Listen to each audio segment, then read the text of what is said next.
ನಮಸ್ಕಾರ ಗೆಳೆಯರಿ, stock market Kannada ಚಾನಲ್ಗೆ ಸ್ವಾಗತ ಸುಸ್ವಾಗತ. ಗೆಳೆಯರಿ, ನಿಮ್ಮೆಲ್ಲರ ಮುಖದಲ್ಲಿ ಇವತ್ತು ಸ್ವಲ್ಪ ಮಂದಹಾಸ ಇದೆ ಅಂದ್ಕೊಳ್ತೀನಿ. ನಿನ್ನೆ ಎಲ್ರಿಗೂ ಮಾರ್ಕೆಟ್ ಡಿಸಪಾಯಿಂಟ್ ಮಾಡಿತ್ತು. ಇವತ್ತು ಅದರಲ್ಲಿ ಸ್ವಲ್ಪ ಅಟ್ಲೀಸ್ಟ್ ಒಂದಷ್ಟು ರಿಕವರಿಯನ್ನ ಮಾಡಿ ಕೊಟ್ಟಿದೆ ಅಂದ್ಕೊಳ್ತೀನಿ. ಯಾಕಂದ್ರೆ ಮೋಸ್ಟ್ ಆಫ್ ದ ಸ್ಟಾಕ್ಸ್ ಅಲ್ಲಿ ನಿನ್ನೆ ಏನು ಡೌನ್ ಫಾಲ್ ಕಂಡು ಬಂದಿತ್ತು, ಅಲ್ಲಿ ಸ್ವಲ್ಪ ರಿಕವರಿ ಕಂಡು ಬಂದಿದೆ ಇವತ್ತು. ಹಾಗಂತ ಎಲ್ಲ ಸ್ಟಾಕ್ ಗಳಲ್ಲೇನು ರಿಕವರಿ ಬಂದಿಲ್ಲ. Still most of the stocks ಇವತ್ತು ಸ್ವಲ್ಪ ರಿಕವರಿಯನ್ನ ಮಾಡಿದವೆ. ಹಾಗಾಗಿ ಖಂಡಿತ ನಿಮ್ಗೆಲ್ರಿಗೂ ಕೂಡ ಸ್ವಲ್ಪ ಮಟ್ಟಿಗೆ ಖುಷಿ ಇರುತ್ತೆ. ಆ ಸ್ಟಾಕ್ ಗಳ ಬಗ್ಗೆನೇ ಈ ವಿಡಿಯೋದಲ್ಲಿ ನಾವು ಮತ್ತೊಮ್ಮೆ ಒಂದಷ್ಟು ವಿಚಾರಗಳನ್ನ ತಿಳ್ಕೊಳ್ಳುವಂತ ಪ್ರಯತ್ನ ಮಾಡೋಣ. ಗೆಳೆಯರೆ, ಮೊದಲಿಗೆ ಡಿಸ್ಕ್ಲೈಮರ್ ಕೊಡ್ಲಿಕ್ಕೆ ಇಷ್ಟಪಡ್ತೀನಿ. ಇಲ್ಲಿ ಕವರ್ ಮಾಡ್ತಿರುವಂತ ಯಾವುದೇ ಸ್ಟಾಕ್ ಅನ್ನು ಕೂಡ ರೆಕಮೆಂಡ್ ಮಾಡ್ತಿಲ್ಲ. ನೀವು ಫರ್ದರ್ ಸ್ಟಡಿ ಮಾಡಿ ಡಿಸಿಷನ್ ತಗೊಳ್ಬಹುದು. ಆಸ್ ಎ ಎಜುಕೇಶನಲ್ ಪರ್ಪಸ್ ನಾನು ಈ ವಿಡಿಯೋನ ನಿಮ್ಮ ಮುಂದೆ ತರ್ತಾ ಇದ್ದೀನಿ. ಗೆಳೆಯರೆ, ಇವತ್ತು ಒಂದಷ್ಟು ಸ್ಟಾಕ್ ಗಳಲ್ಲಿ ಒಳ್ಳೆ ರಿಕವರಿ ಕಂಡು ಕೆಲವು ಸ್ಟಾಕ್ ಗಳನ್ನ ನಾವು ನೋಡ್ತಾ ಹೋಗೋದಾದ್ರೆ ಮೊದಲಿಗೆ RVNL ಅಲ್ಲಿ ನೋಡಬಹುದು. ಹತ್ತತ್ರ ಆಲ್ಮೋಸ್ಟ್ 7% ವರೆಗೂ ರಿಕವರಿಯನ್ನ ಮಾಡಿದೆ ಇವತ್ತು. ಹಾಗೆ ನೆಕ್ಸ್ಟ್ ಸ್ಟಾಕ್ ಅನ್ನ ನಾವು ನೋಡೋದಾದ್ರೆ IRFC ನಲ್ಲಂತೂ ಭರ್ಜರಿ ಪರ್ಫಾರ್ಮೆನ್ಸ್ ಇವತ್ತು ಕಂಡು ಬಂದಿದೆ. 17% ರ್ಯಾಲಿ ಕಂಡು ಬಂದಿದೆ. ನಿನ್ನೆ ಡೌನ್ ಫಾಲ್ ಗಿಂತ ಜಾಸ್ತಿ ರಿಕವರಿ ಇವತ್ತು IRFC ನಲ್ಲಿ ಕಂಡು ಬಂದಿದೆ. ಹಾಗೆ ಇರ್ಕಾನ್ ಇಂಟರ್ನ್ಯಾಷನಲ್ ಅಲ್ಲಿ ಬರೋದಾದ್ರೆ ಇಲ್ಲೂ ಕೂಡ ನೋಡಬಹುದು 9% ಪಾಸಿಟಿವ್ ಪರ್ಫಾರ್ಮೆನ್ಸ್ ಕಂಡು ಬಂದಿದೆ. ನೆಕ್ಸ್ಟ್ ರೈಲ್ಟೆಲ್ ಅಲ್ಲಿ ಅರೌಂಡ್ 1%, ಇಲ್ಲೇನು ತುಂಬಾ ದೊಡ್ಡ ಮಟ್ಟದ ರ್ಯಾಲಿ ಇಲ್ಲ, ಸ್ಟಿಲ್ 1% ಪಾಸಿಟಿವ್ ಅಲ್ಲಿ ಕ್ಲೋಸಿಂಗ್ ಅನ್ನ ಕೊಟ್ಟಿದೆ. ಹಾಗೆ ನೆಕ್ಸ್ಟ್ ಟೆಕ್ಸ್ಮಾಕೋ ರೈಲ್ ಅಲ್ಲಿ ಅರೌಂಡ್ 5% ಹತ್ರ ಪಾಸಿಟಿವ್ ಪರ್ಫಾರ್ಮೆನ್ಸ್ ಕಂಡು ಬಂದಿದೆ. ನೆಕ್ಸ್ಟ್ ಹಾಕಿ ಬರೋದಾದ್ರೆ ರೈಟ್ಸ್, ಇಲ್ಲಿ ಕೂಡ 1% ಪಾಸಿಟಿವ್ ಇದೆ. ನೆಕ್ಸ್ಟ್ ಕಾನ್ಕಾರ್ 1.5% ಪಾಸಿಟಿವ್ ಪರ್ಫಾರ್ಮೆನ್ಸ್ ಅನ್ನ ಕೊಟ್ಟಿದೆ. ನೆಕ್ಸ್ಟ್ ತೀತಾಗರ್ ಅಲ್ಲಿ ಫ್ಲಾಟ್ ಪರ್ಫಾರ್ಮೆನ್ಸ್ ಅಥವಾ ಸ್ವಲ್ಪ ಡೌನ್ ಅಲ್ಲೇ ಕ್ಲೋಸಿಂಗ್ ಅನ್ನ ಕೊಟ್ಟಿದೆ. ಬಟ್ ಇಲ್ಲಿ ವೋಲಟೈಲ್ ಪರ್ಫಾರ್ಮೆನ್ಸ್ ಇವತ್ತು ಈ ಸ್ಟಾಕ್ ಅಲ್ಲಿ ಕಂಡು ಬಂದಿದೆ. ನೋಡಬಹುದು ಯಾವ ರೀತಿ ವೋಲಟೈಲ್ ಇದೆ ಅಂತ. ನೆಕ್ಸ್ಟ್ BEML ಅಲ್ಲಿ ಅರೌಂಡ್ 3% ಇವತ್ತು ಕೂಡ ಡೌನ್ ಫಾಲ್ ಕಂಟಿನ್ಯೂ ಆಗಿದೆ. ಸೊ ಕಂಪನಿಯ ನಂಬರ್ಸ್ ಸ್ವಲ್ಪ ಕನ್ವಿನ್ಸಿಂಗ್ ಆಗಿ ಇರಲಿಲ್ಲ. ಸೊ ಹಾಗಾಗಿ ಇನ್ನು ರಿಯಾಕ್ಷನ್ ನೆಗೆಟಿವ್ ಇದೆ.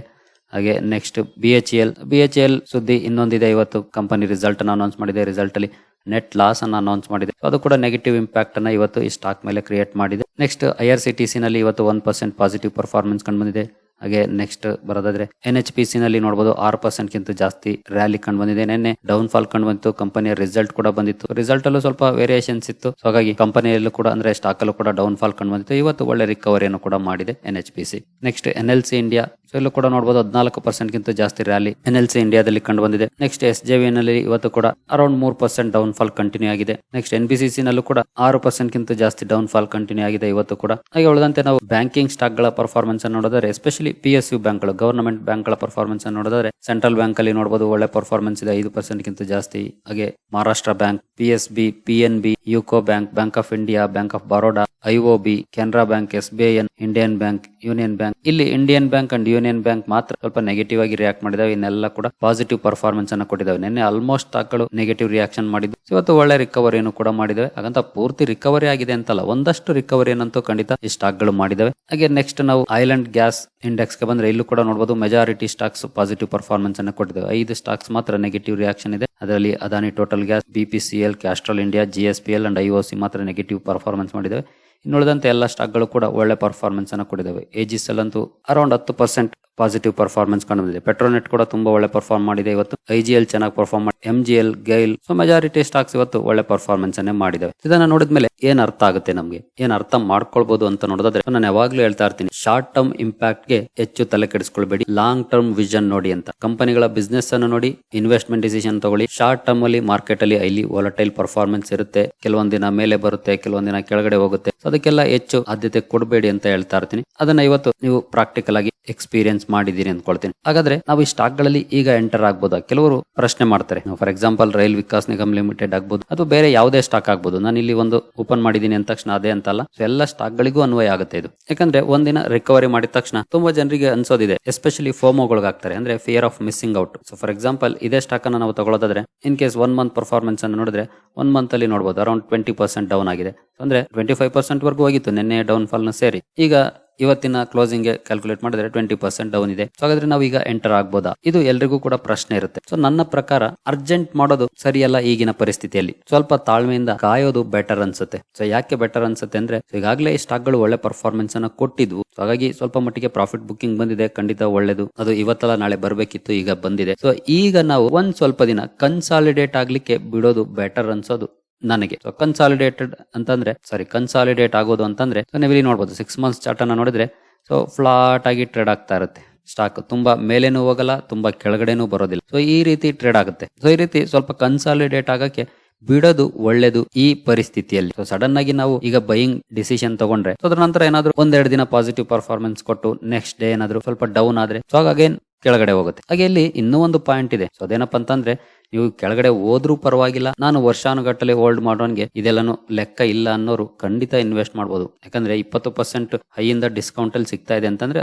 ಆಕ್ಚುಲಿ ಒಳ್ಳೆ ಲೆವೆಲ್ ಅಂತಾನೆ ಅಂದ್ಕೊಳ್ಬಹುದು. ಆದ್ರೆ ಆ ರಿಸ್ಕ್ ಅನ್ನ ಬೇರ್ ಮಾಡೋ ಅಂತ ಪೇಷನ್ಸ್ ನಮ್ಗೆ ಇರಬೇಕು ಅಷ್ಟೇ. ಸೊ ನೀವು ಎಲ್ಲೇ ಎಂಟರ್ ಆಗಿರಿ, ಫಾರ್ ಎಕ್ಸಾಂಪಲ್ ಇಲ್ಲೇ ಎಂಟರ್ ಆಗಿರಿ, ಸೊ ಹಿಂದಿನ ಹೈ ಕೂಡ ನೋಡಬಹುದು ಅದೇ ರೀತಿ ಇದೆ. ಇದರ ಹೈಯನ್ನ 189 ಅಥವಾ 190 rupees ವರೆಗೂ ಹೈ ಅಚೀವ್ ಮಾಡಿದ್ಮೇಲೆ ಸೆಪ್ಟೆಂಬರ್ 2020 ನಲ್ಲಿ ಡೌನ್ ಕೂಡ ಆಗಿತ್ತು. ಸ್ಟಾಕ್ ನೋಡಬಹುದು 16% ಡೌನ್, ಹಾಗೆ ಇಲ್ಲಿಂದ 20% ಡೌನ್. ಹಾಗೆ ಆ ಡೌನ್ ಪರ್ಫಾರ್ಮೆನ್ಸ್ ಸೆಪ್ಟೆಂಬರ್ ಇಂದ ಅಪ್ ಟು ನವೆಂಬರ್ ವರೆಗೂ ಆಲ್ಮೋಸ್ಟ್ 2.5-3 ತಿಂಗಳು ಅದೇ ರೀತಿಯ ಡೌನ್ ಪರ್ಫಾರ್ಮೆನ್ಸ್ ಕಂಟಿನ್ಯೂ ಆಯಿತು. ಅದರ ನಂತರ ಸ್ವಲ್ಪ ಅಪ್ ಆಯ್ತು, ಮತ್ತೆ ಜನವರಿ ನಂತರ ಭರ್ಜರಿ ಪರ್ಫಾರ್ಮೆನ್ಸ್ ಸ್ಟಾಕ್ ಅಲ್ಲಿ ಕಂಡು ಬಂತು, ಎಸ್ಪೆಷಲಿ ಬಜೆಟ್ ನ ಕಾರಣಕ್ಕೆ. ಹಾಗೆ ಇತ್ತೀಚೆಗೆ ಕೆಲವು ರಿಸಲ್ಟ್ ಕೂಡ ಅನೌನ್ಸ್ ಆಗಿದೆ. ಇವನ್ RVNL ರಿಸಲ್ಟ್ ಕೂಡ ಅನೌನ್ಸ್ ಆಗಿತ್ತು. ಸ್ವಲ್ಪ ಡೌನ್ ಫಾಲ್ ಇತ್ತು ಕಂಪನಿಯ ಬಿಸ್ನೆಸ್ ಅಲ್ಲಿ.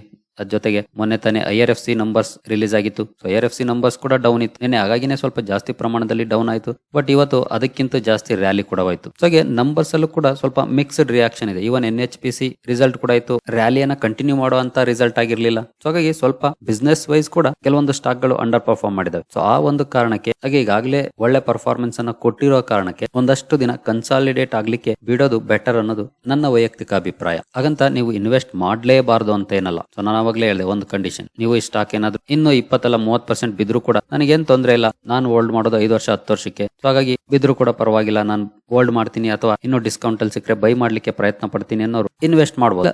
ಇಲ್ಲ, ನಾನು ಒಂದಷ್ಟು ದಿನ ಅಬ್ಸರ್ವ್ ಮಾಡ್ತೀನಿ, ಕನ್ಸಾಲಿಡೇಟ್ ಆಗ್ಲೇ ಬೈ ಮಾಡ್ತೀನಿ, ಇನ್ನು ಮೇಲೆ ಹೋಗಿ ಕನ್ಸಾಲಿಡೇಟ್ ಆದ್ರೂ ಪರವಾಗಿಲ್ಲ ಅನ್ನೋರು ವೆಯ್ಟ್ ಕೂಡ ಮಾಡಬಹುದು. ಆದ್ರೆ ಇಲ್ಲಿ ಒಂದು ರಿಸ್ಕ್ ಕೂಡ ಇದೆ. ಆ ರಿಸ್ಕ್ ಏನಂತಂದ್ರೆ ಮುಂದಿನ ದಿನಗಳಲ್ಲಿ ಬರುವಂತ ಎಲೆಕ್ಷನ್. ಸೊ ಎಲೆಕ್ಷನ್ ರಿಸಲ್ಟ್ ಕೂಡ ಈ ಸ್ಟಾಕ್ ಗಳ ಪರ್ಫಾರ್ಮೆನ್ಸ್ ಮೇಲೆ ಇಂಪ್ಯಾಕ್ಟ್ ಅನ್ನ ಮಾಡುತ್ತೆ. ಸೊ ಅದು ಕೂಡ ತುಂಬಾ ಇಂಪಾರ್ಟೆಂಟ್ ಆಗುತ್ತೆ. ಸೊ ಅವೆಲ್ಲವನ್ನು ಕೂಡ ನಾವು ಬೇರ್ ಮಾಡ್ತೀವಿ, ತೊಂದರೆ ಇಲ್ಲ, ನಮ್ಗೆ ನಂಬಿಕೆ ಇದೆ. ಎಲೆಕ್ಷನ್ ಅಲ್ಲಿ ಯಾವ ರಿಸಲ್ಟ್ ಬರುತ್ತೆ ಅನ್ನೋದ್ರ ಮೇಲೂ ನಂಬಿಕೆ ಇದೆ, ಕಂಪನಿ ಯಾವ ರೀತಿ ಪರ್ಫಾರ್ಮ್ ಮಾಡಬಹುದು ಅನ್ನೋದ್ರ ಮೇಲೂ ಕೂಡ ನನಗೆ ನಂಬಿಕೆ ಇದೆ ಅನ್ನೋರು ಖಂಡಿತ ಯಾವ ಲೆವೆಲ್ ಅಲ್ಲಿ ಬೇಕಾದ್ರೂ ಬೈ ಮಾಡಬಹುದು. ಆದ್ರೆ ಹೋಲ್ಡ್ ಮಾಡಬೇಕು ಅಷ್ಟೇ. ಹಾಗೆ ಸ್ವಲ್ಪ ರಿಸ್ಕ್ ಕಡಿಮೆ ತಗೊಳಕ್ ರೆಡಿ ಇರುವಂತವ್ರು ಒಂದಷ್ಟು ದಿನ ವೆಯ್ಟ್ ಮಾಡಿ, ಈ ರೀತಿ ಕನ್ಸಾಲಿಡೇಟ್ ಆದ್ಮೇಲೆ ಅಟ್ಲೀಸ್ಟ್ 1 ಮಂತ್ ಆದ್ರೂ ಈ ರೀತಿ ಸೈಡ್ ವೇಸ್ ಅಲ್ಲಿ ಟ್ರೇಡ್ ಆಗ್ಬೇಕು. ಸ್ಟಾಕ್ 50% ಮೇಲೆ ಕೆಳಗಡೆ ಆಗ್ತಾ ಇದ್ರೆ ತೊಂದರೆ ಇಲ್ಲ, ಅಟ್ಲೀಸ್ಟ್ 1 ತಿಂಗಳಾದ್ರೂ ಸೈಡ್ ವೇಸ್ ಅಲ್ಲಿ ಮೂವ್ ಆಗುವಂತ ಸಮಯ, ರೈಟ್ ಟೈಮ್ ಆ ಸ್ಟಾಕ್ ಅನ್ನ ನಾವು ಕನ್ಸಿಡರ್ ಮಾಡ್ಲಿಕ್ಕೆ ಸ್ಟಡಿ ಮಾಡಿ ಅನ್ನೋದು ನನ್ನ ವೈಯಕ್ತಿಕ ಅಭಿಪ್ರಾಯ. ಜೊತೆಗೆ ನಾನು ಸಾಕಷ್ಟು ಸಲ ಇದನ್ನ ಫಾಲೋ ಮಾಡ್ತೀನಿ ಕೂಡ. ಹಾಗೆ ಈ ಎಲ್ಲ ರಿಸ್ಕ್ ಅನ್ನ ನಾನು ತಗೊಂಡು ಇನ್ವೆಸ್ಟ್ ಮಾಡ್ತೀನಿ ಅನ್ನೋರ್ಗೆ ಅಗೇನ್ ನಾನು ಒಂದು ಫಾರ್ಮುಲಾ ಹೇಳ್ತಾ ಇರ್ತೀನಿ ಯಾವಾಗ್ಲೂ. ನಿಮ್ಮ ಇನ್ವೆಸ್ಟ್ಮೆಂಟ್ ಕೆಪಾಸಿಟಿ ಏನಿದೆ, ನಿಮ್ಮ ಹತ್ರ ಈಗ ಎಷ್ಟು ಹಣ ಇದೆ, ಅದರಲ್ಲಿ ಕಾಲು ಭಾಗ.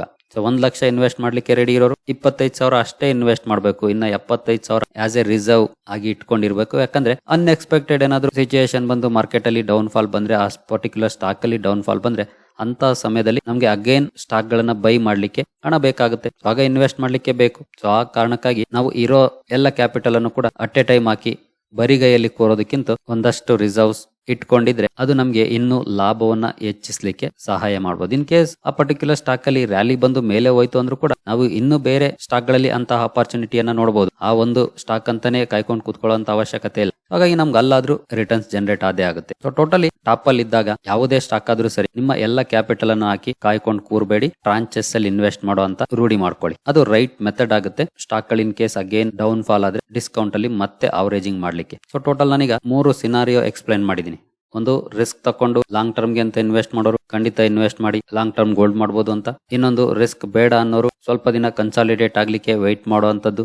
ಮೂರನೇದು, ಟಾಪ್ ಅಲ್ಲಿ ಇದಾವೆ ಸ್ಟಾಕ್ ಗಳು ಅಥವಾ 10-20% ಡಿಸ್ಕೌಂಟ್ ಅಲ್ಲಿ ಸಿಗ್ತಿದಾವೆ, ಸೊ ಅಲ್ಲಿ ಒಂದು ಕಾಲ್ ಭಾಗ ಇನ್ವೆಸ್ಟ್ ಮಾಡೋದು, ಇನ್ನು ಕೆಳಗಡೆ ಹೋದ್ರೆ ಇನ್ನೊಂದು ಕಾಲ್ ಭಾಗ. ಸೊ ಈ ರೀತಿ ಟ್ರಾಂಚಸ್ ಅಲ್ಲಿ ಇನ್ವೆಸ್ಟ್ ಮಾಡುವಂತ ಮೆಥಡ್. ಸೊ ಈ 3 ಸಿನಾರಿಯೋನ ಅರ್ಥ ಮಾಡ್ಕೊಂಡು ನಿಮ್ಮ ರಿಸ್ಕ್ ಟೇಕಿಂಗ್ ಅಬಿಲಿಟಿ ಮೇಲೆ ನೀವು ಡಿಸಿಷನ್ ತಗೊಳ್ಳಿ. ಆದ್ರೆ ಇವತ್ತು ರ್ಯಾಲಿ ಬಂತು, ಇನ್ ಮುಂದೆ ಕಂಟಿನ್ಯೂಸ್ ಮೇಲೇನೆ ಹೋಗುತ್ತೆ ಅನ್ನೋಂತ ಎಕ್ಸ್ಪೆಕ್ಟೇಷನ್ ಇಟ್ಕೊಂಡು ಖಂಡಿತ ಇನ್ವೆಸ್ಟ್ ಮಾಡಕ್ ಹೋಗ್ಬೇಡಿ. ಸೊ ಈಗ ಏನಾಗುತ್ತೆ, ಮೇ ಬಿ ನೆಕ್ಸ್ಟ್ ಎಲೆಕ್ಷನ್ ವರೆಗೂ ಕೂಡ ಇದೇ ರೇಂಜ್ ಅಲ್ಲಿ ಕನ್ಸಾಲಿಡೇಟ್ ಆಗುವಂತ ಸಾಧ್ಯತೆ ಇರುತ್ತೆ. ಇದೇ ರೀತಿ ಏನು ಈ ಸ್ಟಾಕ್ ಹಿಂಗೆ ಕನ್ಸಾಲಿಡೇಟ್ ಆಗಿದೆ ಹಿಂದೆ, ಅದೇ ರೀತಿ ಕನ್ಸಾಲಿಡೇಟ್ ಆಗುವಂತ ಸಾಧ್ಯತೆ ಇರುತ್ತೆ. ಸೊ ಆ ಪಾಯಿಂಟ್ ಅನ್ನು ಕೂಡ ನಾವು ಅರ್ಥ ಮಾಡ್ಕೊಂಡು ಮುಂದುವರಿಬೇಕಾಗುತ್ತೆ. ಸೊ ಅಂತ ಕನ್ಸಾಲಿಡೇಟ್ ಆಯ್ತು ಅಂದ ತಕ್ಷಣ ಅದ್ರಲ್ಲಿ ಇನ್ ರ್ಯಾಲಿ ಬರೋದಿಲ್ಲ ಅಂತ ಏನಲ್ಲ. ಸೊ ಇಲ್ಲೇ ನೋಡಿ, 6 ತಿಂಗಳು ಕನ್ಸಾಲಿಡೇಟ್ ಆಯ್ತು, 1 ತಿಂಗಳಲ್ಲಿ ರ್ಯಾಲಿ ಬಂದು. ಇನ್ ಕೇಸ್ 1 ಇಯರ್ ಚಾರ್ಟ್ ಅನ್ನ ನೋಡಿದ್ರೆ ನೋಡಬಹುದು, ಒಂದಷ್ಟು ದಿನ ಕನ್ಸಾಲಿಡೇಷನ್, ಒಂದು ರ್ಯಾಲಿ, ಮತ್ತೆ ಒಂದಷ್ಟು ದಿನ ಕನ್ಸಾಲಿಡೇಷನ್, ಮತ್ತೆ ರ್ಯಾಲಿ, ಮತ್ತೆ ಸೇಮ್ ರೇಂಜ್, ಮತ್ತೆ ರ್ಯಾಲಿ. ಈಗ ಮತ್ತೆ ಸ್ವಲ್ಪ ಡೌನ್ ಆಗಿದೆ, ಇಲ್ಲಿ ಕನ್ಸಾಲಿಡೇಟ್ ಆಗುವಂತ ಸಾಧ್ಯತೆ ಇದೆ. ಇದು ನಾನಿಲ್ಲಿ ಜಸ್ಟ್ RVNL ಓಪನ್ ಮಾಡಿದೀನಿ.